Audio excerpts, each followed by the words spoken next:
과연 어떻게 해야 20대, 30대 청년층, 소위 MZ세대의 마음을 사로잡을 수 있을까?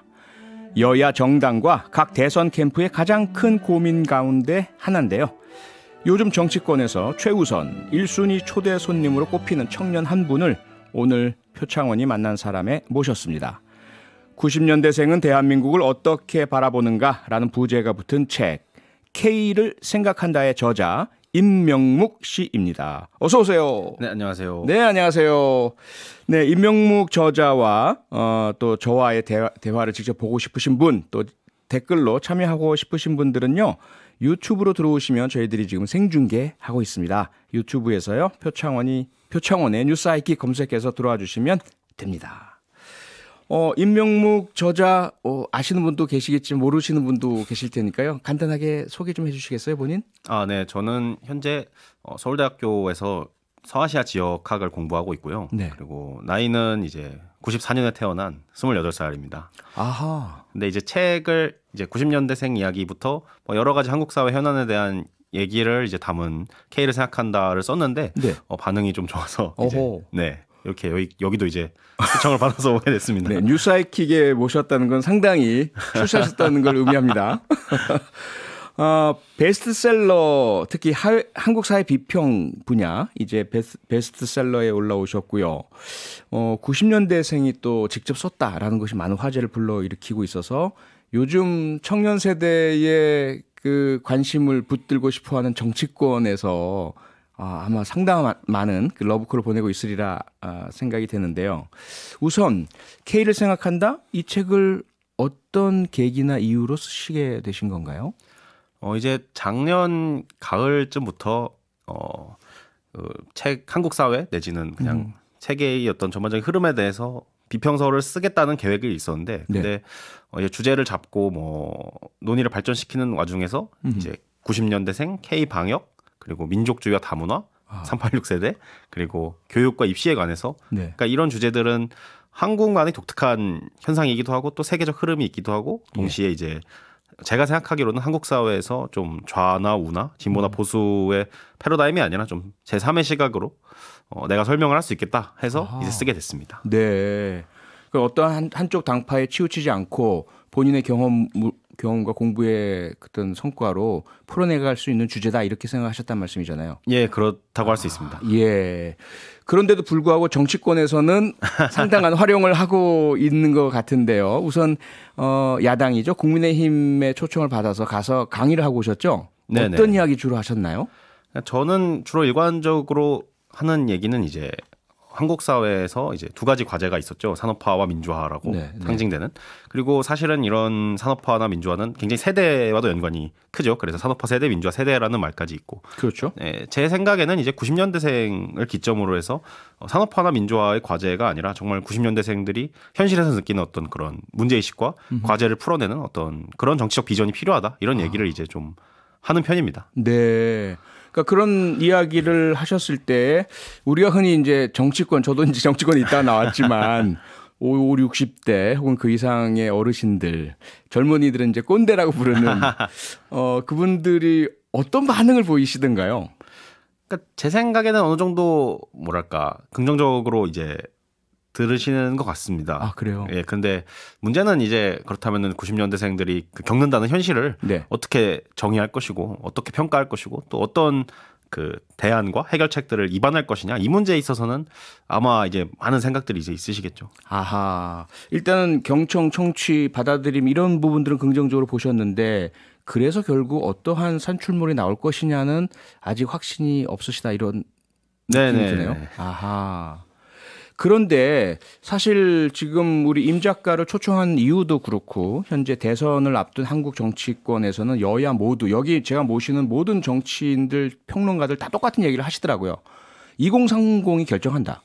그래서 2030이 하는 이야기를 듣고 실행하겠다는 마음이 상당히 있는 것 같은데 실제로 1990년대생 2030이 보실 때도 그렇게 보시나요? 현재 정치 상황을? 이제 90년대생이 사실은 그 앞세대에 비해서 인구가 조금 이제 적은 편인데 불구하고 이렇게 강한 영향력을 갖게 된 거는 두 가지라고 생각을 합니다. 네. 첫째는 이제 한국 사회가 아무래도 새로운 것을 이제 늘 좋아하고 젊은 세대는 언제나 이제 좀 우대를 받아온 것 같아요. 그래서 네네. 아 쟤들은 무슨 생각할까? 쟤들이 하는 게 맞는 건 아닌가라는 식으로 좀 더 이제 가산점을 이제 주는 시기라서 네. 그래서 90년대생들이 좀 다른 목소리를 내니까 좀 더 이제 알아보려고 쟤들 대체 왜 저러는 거지 하면서 이제 그래서 이제 주목받는 게 하나 있는 것 같고 두 네. 번째로는 아까 이제 산업화 세대와 민주화 세대라는 말을 했는데 이제 한국 정치 구도가 사실상 약간 팽팽한 5대5 구도라고 저는 생각을 합니다. 아하. 근데 이제 거기에 이제 돌을 어디다가 청년 세대가 얻느냐에 따라서 이제 시소의 균형이 완전히 이제 그 한쪽으로 쏠릴 수가 있는 그런 이제 위치를 갖게 된 거 아닐까 이제 싶습니다. 소위 캐스팅 보트. 네, 그렇죠. 예, 진보와 보수가 팽팽하게 5대5로 갈려 있으니까 그 어느 쪽에도 속하지 않은 90년대생들이 살짝만 어느 한쪽으로 가도 그쪽으로 시소가 기울 것이다. 아, 상당한 권력을 가지고 계시네요. 자, 그러면 말이죠. 과연 90년대생 스스로는 본인들을 어떻게 인식을 하고 계실까요? 하나로 표현도 가능할까요? 세대의 특징을? 그 점에 대해서 사실은 비판도 굉장히 많죠. 네. 그러니까 세상 사람이 얼마나 다양한데 뭐 몇 년도에 똑같이 태어났다는 이유로 그걸 하나로 먹냐. 그래도 저는 세대라는 것이 굉장히 중요하다고 생각을 합니다. 네. 저희 세대를 이제 좀 표현을 하자면은 저는 어쨌든 가장 중요한 건 디지털이라고 생각을 합니다. 디지털. 최초의 디지털 네이티브 세대가 90년대생을 정의할 수 있는 말이 아닐까 싶습니다. 디지털 네이티브. 아, 듣고 보니까 그러네요. 그러니까 예를 들어 우리가 흔히 네이티브란 말은 언어에 주로 쓰잖아요. 네네. 잉글리시 뭐 이런 거. 영어 네이티브다 그러면 영어를 어렸을 때부터 쓰던 사람. 디지털 네이티브 하니까 90년대생은 저희들하고는 전혀 다르네요. 태어났을 때부터 디지털로 이렇게 그 익숙하게 생활해 오신 분들이네요. 그러니까 저만 해도 이제 7살 때부터 컴퓨터를 했으니까 사실상 컴퓨터는 그냥 나한테 당연히 주어진 그런 기기였던 것이죠. 그리고 예. 중고등학교 때 스마트폰을 접하면서 스마트폰은 굉장히 이제 자연스럽게 사용을 하고 맞아요. 그런 강력한 디지털 뭐랄까요? 소위 문해력 내지는 기술 활용력 네. 그런 것들이 이제 긍정적인 면이든 부정적인 면이든 저희 세대의 어떤 경험, 인격, 생각을 굉장히 좌지우지를 많이 하고 있다고 생각합니다. 네. 자, 그러면 이 명과 암 또 장점 단점이 있다고 말씀 주셨어요. 디지털 네이티브 이 90년대생들이 장점이야 뭐 쉽게 빠르게 정보를 접하고 공유하시는 걸로 이해가 되는데 혹시 단점은 뭐가 있을까요?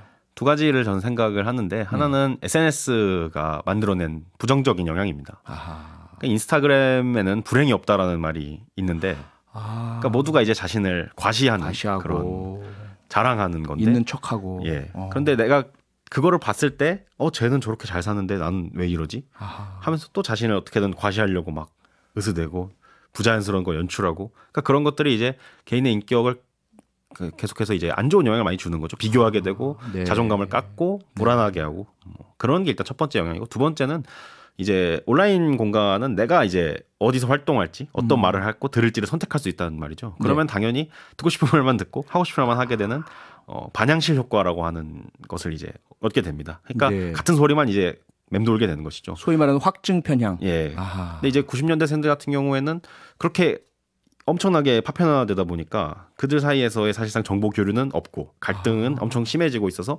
온라인에 기반한 그런 사회 갈등이 굉장히 심한 게 특징이라고 생각합니다. 젠더 갈등도 그 중에 하나. 그 가장 이제 중요하고 대표적인 갈등이죠. 그렇죠.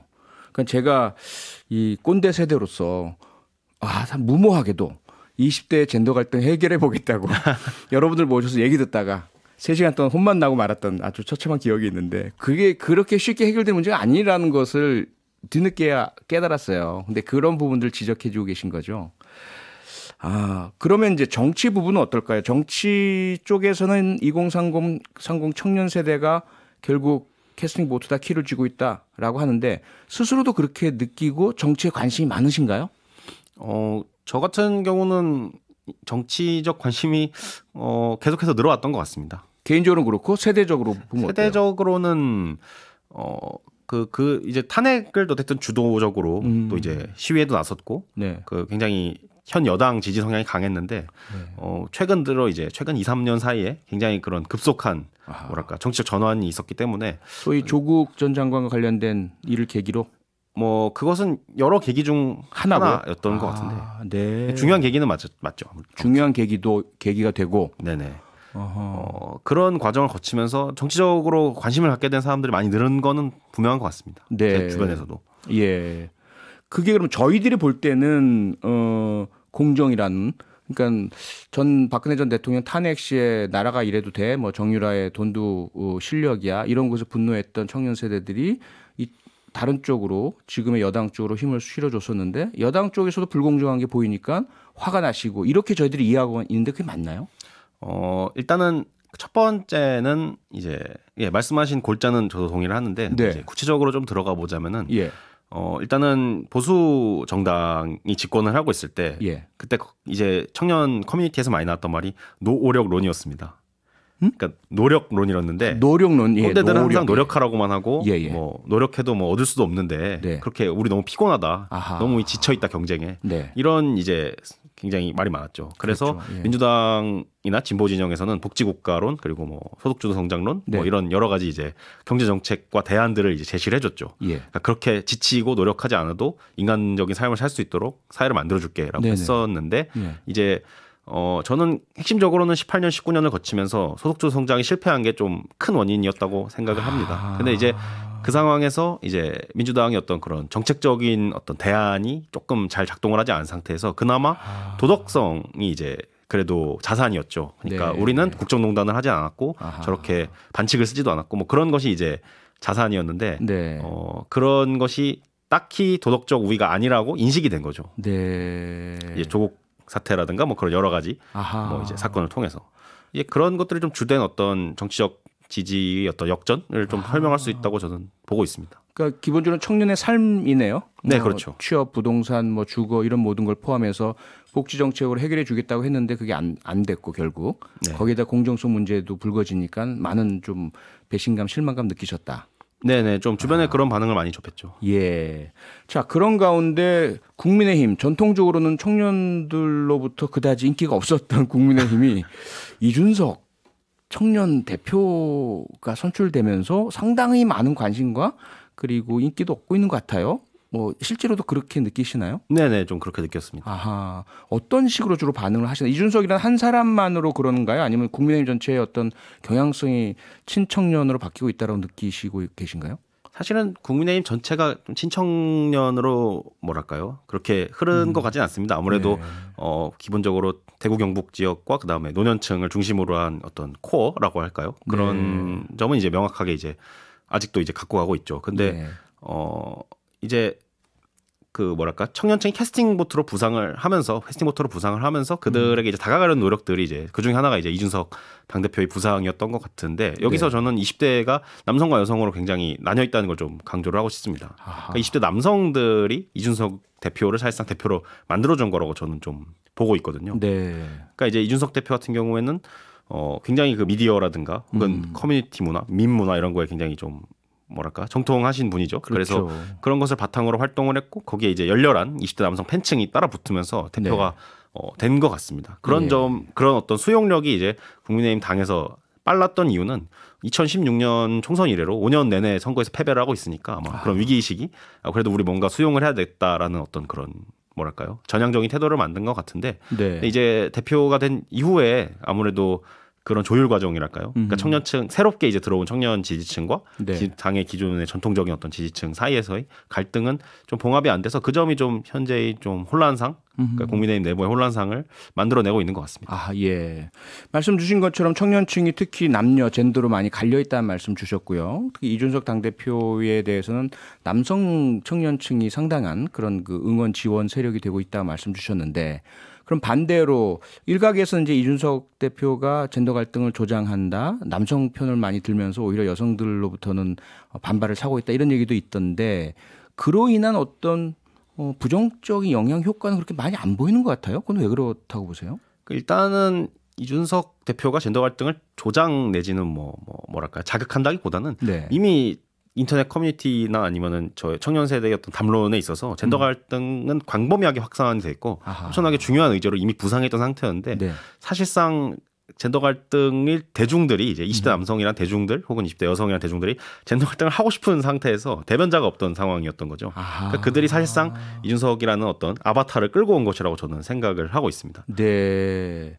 이미 있는 젠더 갈등의 어떤 장이 필요했는데 그걸 이준석 대표가 마련해줬다. 이렇게 이해가 되네요. 네네. 그런데 그러면 반대쪽에 있는 여성 청년들 같은 경우 과거 같으면 소위 진보적인 정당에 많이 막 지원하고 응원하고 참여하면서 좀 도움도 주고 이런 모습들이 많이 보였는데 최근에는 20대 남성은 그렇게 이준석 당대표를 만들 정도가 됐는데 20대 여성들이 그런 모습을 보이는 건 잘 안 보이거든요. 일단은 더불어민주당이 예. 이제 2017년에 정권을 잡으면서 페미니스트적인 정책들을 하겠다. 뭐 대통령이 나도 페미니스트다 선언 같은 여러 가지를 했었는데 네. 이제 민주당 내부에서 어떤 그런 미투라든가 그런 어떤 그런 사건들이 터지면서 아하. 20대 여성들의 지지가 아무래도 일정 정도 좀 빠진 것이 아닌가 싶고 그러니까 믿고 맡겨봤는데 예. 우리한테는 좀 실망스럽다라는 어떤 그러니까 민주당 입장에서는 양측에서 곤혹스러운 거죠. 20대 남성들은 왜 여성 편만 드냐는 거고 네. 20대 여성들은 왜 충분히 그런 여성주의적이지 않느냐라고 하는 것이고 대신에 이제 흥미로웠던 것은 이번 4월에 있었던 그 보궐선거에서 네. 20대 여성들은 기타 정당을 15%를 지지를 했는데 사실 한국의 양당제에서 네. 뭐 정의당 같은 전통적인 그런 뭐랄까 제3정당도 아니고 예. 완전 그 무소속 후보들에게 15%나 표가 갔다는 건 상당히 이례적인 일이기 때문에 네. 그런 현상을 좀 주목해서 볼 필요가 있는 것 같습니다. 네. 뭐 정치적 이해관계가 그렇게 해서 보면 된다고 하지만 이대로 계속 젠더 갈등이 심화된 상태로 있으면 안 되지 않습니까? 어떻게 풀어야 된다고 보세요? 일단은 저는 뭐랄까 어떤 모든 갈등 상황에 있어서도 예. 핵심적인 것은 최소의 어떤 뭐랄까요? 같이 공감할 수 있는 것에서 시작을 하는 게 맞다고 생각이 됩니다. 그렇죠. 그러니까 거기서부터 시작을 해서 점점 이해할 수 있는 같이 이제 해결해 나갈 수 있는 것을 서로 이제 넓혀가야 되는 것이죠. 그렇죠. 이를테면은 이제 뭐 군복무 처우 개선이라든가 아니면은 성폭력 내지는 그런 범죄에 대한 뭐 좀 뭐랄까요? 어느 정도의 엄격한 처벌이라든가 처벌 강화, 이런 뭐 것을 대책 이제 이런 거? 예. 남녀가 사실상 뭐 반대를 하지 않는단 말이죠. 물론 이제 인터넷 안에서는 이런 것으로도 싸우는 것이 있긴 한데 일부는 그렇지만 네네네. 대체적으로는 동의하죠. 대체적으로는 예, 예. 서로의 어떤 삶의 조건이나 이런 것들을 그러니까 남의 것을 뺏지 않고도 개선할 수 있다는 어떤 그런 이슈들이 있습니다. 그렇게 그렇죠. 인식되는 이슈들이 있는 거죠. 그렇죠. 그런 것을 시작을 해가지고 일단은 좀 같이 대화를 하고 화해할 수 있는 장이 만들어지는 게 우선이 될 것 같습니다. 지금은 이제 논의가 서로 그냥 아예 안 하고 우린 너희랑 얘기도 안 해라고 지금 그 극한의 고를 찍은 상황이라서 네. 일단 이것을 먼저 복원하는 게 가장 시급한 것으로 보입니다. 공통의 어떤 그 공감대부터 시작을 해야 얘기가 풀리는데 지금은 서로 다른 것만 얘기하고 있다. 이런 상황으로 들리네요. 공정에 대한 말씀 좀 여쭤보고 싶은 게 역시 또 뭐 이준석 대표로부터 이야기를 좀 해보자면 논란의 대상 중에 하나가 능력 위주의 공정. 과연 이걸 현재 90년대 혹은 청년 세대가 같이 공감을 광범위하게 하고 있는가? 어떻습니까? 저는 이제 두 가지가 좀 생각이 됩니다. 하나는 사실 능력주의 내지는 뭐 능력 이런 것은 동아시아 사회에서는 엄청난 사회적 신화라고 생각을 합니다. 그러니까 과거제를 1000년 동안 운영을 했었고, 그러니까 시험 쳐가지고 합격을 한 사람들에게 굉장히 많은 어떤 뭐랄까 보상을 주는 것은 우리가 딱히 이제 청년 세대가 아니더라도 한국 사람이라면 내지는 뭐 동아시아 사람이라면 모두가 이제 공감을 한다는 것이죠. 그러니까 이준석 대표는 그런 어떤 뭐랄까 전통적인 문화적인 그런 흐름 속에서 이제 있는 이야기를 한 것이라고 보고요. 네. 그리고 두 번째는 이제 뭐랄까 제가 생각하기로 청년층의 공정 논란은 진짜 그래서 이제 진보 진영에서는 이제 좀 그것은 진짜 공정이 아니다. 기계적인 공정 내지는 뭐 사실상의 어떤 그 뭐랄까요 기울어진 운동장을 정당화하는 논리라고 이제 말을 많이 했는데 출발 단계가 다르니까 그렇죠, 금수저, 흑수저 서로 다르고. 예. 근데 그런 이제 논의는 기본적으로 철학적인 얘기 혹은 뭐 정치 철학 내지는 뭐 그런 가치나 이제 뭐 이성적인 얘기인데 저는 공정 담론은 그러니까 20대들의 공정 논의는 굉장히 감정적이고 정서적인 반응이라고 봤습니다. 그러니까 일단 뭔가 불만이 터졌으니까 일단은 그걸 질렀는데 그것을 정당화시키는 것으로 공정을이라는 단어를 전 갖고 온 것 같아요. 그렇다면은 그 정서적 불만, 감정적 불만의 요체가 무엇이냐 했을 때 저는 예측 가능성이라는 키워드를 좀 생각을 하고 있습니다. 예측 가능성. 그러니까 현재 이제 90년대생들이 굉장히 양극화가 심해지고 뭐 취업도 어려워지고 이러면서 정상성이라는 것을 획득하기가 어려웠단 말이죠. 삶에서. 네. 그렇기 때문에 굉장히 불안한 상황에 직면해 있다 할 수 있는데 그 불안한 상황 속에서 믿고 싶은 게 있을 거란 말이죠. 그래도 그 믿고 싶은 게 이제 또 동아시아 사회에서는 전통적으로 국가 시스템인 것이고 네. 국가 시스템 하에서 정량 평가로 이만큼 노력했으면 이만큼의 어떤 보상을 받을 수 있는 어떤 그런 뭐랄까 그나마 믿고 싶은 어떤 그 지지대가 필요했던 것인데 네. 요컨대 이제 여당에서 진행했던 그런 사회 경제적 개혁들이 그런 어떤 지지대를 허물고 있다라는 그런 생각이 들었고 거기서 이제 불만을 정서적으로 강력하게 표출한 것이 아닐까 싶습니다. 그러니까 그나마 내가 노력하면 뭔가 얻을 수 있는 여러 가지 도구들이 개혁이라는 미명에 없어져 버린 것 같다. 네네. 설령 내가 노력해서 이걸 얻을 수 없다 하더라도 예. 납득은 할 수 있는 어떤 그런 기준이었던 것이죠. 그런 것들이. 네. 그런 부분들이 그러니까 예를 들면 뭐 사법고시라든지 이런 게 포함되는 거죠. 뭐 사법고시 이슈는 아무래도 저희 세대는 이미 로스쿨 시대가 열린 다음부터 거의 이미 대부분 그렇고. 이제 예. 그렇기 때문에 최근에 이제 뭐 시작은 역시 평창 그 아이스하키 단일팀 아이스하키. 논란이었다고 예. 봐야 되고 뭐 가장 이제 불거진 것은 인천국제공항 정기축하 인국공 네네 예. 논란이었던 것 같습니다. 알겠습니다. 자, 그러면 혹시 그러한 전반적인 청년 세대의 현황과 문제와 어떤 미래 비전, 대책 이런 것들을 쭉 이제 설파를 해 주셨는데 그러한 관점에서 봤을 때 지금 대선에서 나오고 있는 후보들의 청년 정책들 중에 저거야라고 느껴지시는 것들이 좀 있으신가요? 사실은 저는 좀 아직 인상적인 뭐랄까 공약은 좀 발견을 못했던 것 같습니다. 빨리 못 하셨어요? 네네. 아니 그렇게 많이 노력하고 애써서 청년층에게 어필하려고 많은 걸 내놨는데. 그러니까 왜냐하면은 청년층이 지금 문제가 된 거는 청년이라서 뭐 청년층에 대한 뭐 정책이 부족해서가 아니라 네. 한국 사회 경제 구조의 어떤 총체적인 어떤 그런 문제라고 보거든요. 네. 단순히 이제 한국만 그런 건 아니라 지금 세계적인 어떤 경제적 변화상과도 연결이 돼 있는 거고. 그렇죠. 그런 뭐랄까요? 예. 좀 큰 그림에 입각한 접근이 좀 필요한 것 같고 미시적인 차원에서도 물론 정책들은 중요하겠지만은 네. 좀 이제 산업화 민주화를 넘어서 새로운 한국 사회의 과제에 대해서 얘기하는 건 좀 부족하지 않나라는 생각이 들고 있습니다. 앞서 책 소개를 간단히 해주시면서 386 세대도 화두로 두셨고 분석을 하셨다 그러셨어요. 짧게 저희를 포함한 우리 386 세대에 대해서는 어떻게 분석하셨습니까? 저는 이제 386 세대를 기본적으로 정의부터 이제 좀 정확하게 하고 싶었습니다. 네. 그러니까 저의 정의는 80년대에 대학을 다녔고 학생운동의 어떤 세계관, 정서 그리고 거기에 심정적인 동조를 하는 어떤 그룹을 이제 386이라고 생각을 했는데 네. 이제 제 생각에 일단 두 가지인데 하나는 386 사상이라는 것이 결국은 무엇이었냐 했을 때 저는 제3세계에 있었던 그런 전통 회귀적인 그런 사상이 굉장히 많았다고 생각을 합니다. 그러니까 이게 모스크바를 중심으로 한 소련 사회주의와는 좀 결이 달랐던 그런 네네. 사상이었다고 저는 생각을 전통 사회주의와는 다르죠. 네네 예. 하고요. 그리고 두 번째로는 그런 상황에서 한국이 다른 제3세계 국가들과는 달리 성공한 선진 산업국가로 도약을 했는데 예. 그 상황에서 이제 조금 적응하지 못한 것 같습니다. 적응의 그러니까 실패가 있었다. 자신들은 아직도 비판자라고 생각하는 것들이 좀 이제 여전히 기득권자이면서도 비판자라고 생각하고 있다. 네, 제가 반성을 하면서 오늘은 여기서 마무리를 해야 될 것 같습니다. 표창원이 만난 사람, 오늘은 K를 생각한다의 저자 임명묵 작가와 아주 소중한 말씀 나눴습니다. 고맙습니다. 감사합니다. 평일 저녁 6시 5분에 여러분을 찾아갑니다. MBC 라디오 표창원의 뉴스 하이킥.